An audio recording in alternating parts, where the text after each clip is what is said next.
L'archiduchesse Marie-Thérèse reste le personnage le plus important de l'histoire de l'Autriche, qui fête cette année le 300e anniversaire de sa naissance.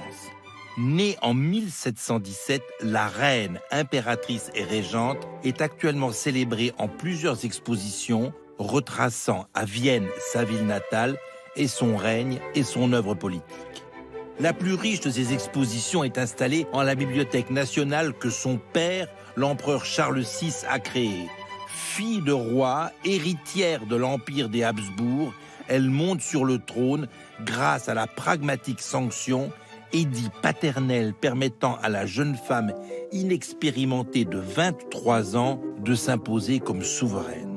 Faisant et réussissant un véritable mariage d'amour avec l'homme de sa vie, le duc de Lorraine, sacré empereur François Ier, pourtant cavaleur en diable, elle règne à son côté et donne naissance à pas moins de 16 enfants, dont 6 décèdent en bas âge. Armée réorganisée, finances pleines, apaisement avec la Hongrie, rapprochement avec les Polonais, volonté de centralisation, elle gouverne d'une main de fer dans un gant de soie et elle instaure une ère flamboyante pour les Habsbourg en restaurant leur puissance et leur gloire. Passionnée de musique, elle accueille le tout jeune Mozart à sa cour de Schönbrunn.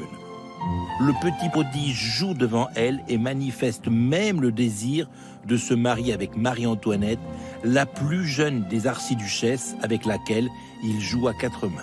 L'impératrice ne l'engage cependant pas à son service. Le pouvoir et la personne de Marie-Thérèse rayonnent pendant 40 ans sur ce qui est alors le plus grand empire d'Europe. Elle éduque elle-même ses enfants en affichant des préférences pour certains d'entre eux. Tous monteront sur des trônes. Elle orchestre en personne le mariage de la plus jeune de ses filles, Marie-Antoinette, avec le dauphin de France, le futur roi Louis XVI. Elle encourage les arts et les lettres. Elle réforme l'école et très religieuse, elle réduit la pratique de la torture. À 48 ans, elle se revêt de voile noir qu'elle ne quittera plus à la suite du décès de son cher époux. Elle lui survit 15 ans, décède en 1780 et est enterrée au cœur de Vienne dans le caveau impérial de la chapelle des Capucins. 2 de ses fils, Joseph II et Léopold II, lui succéderont.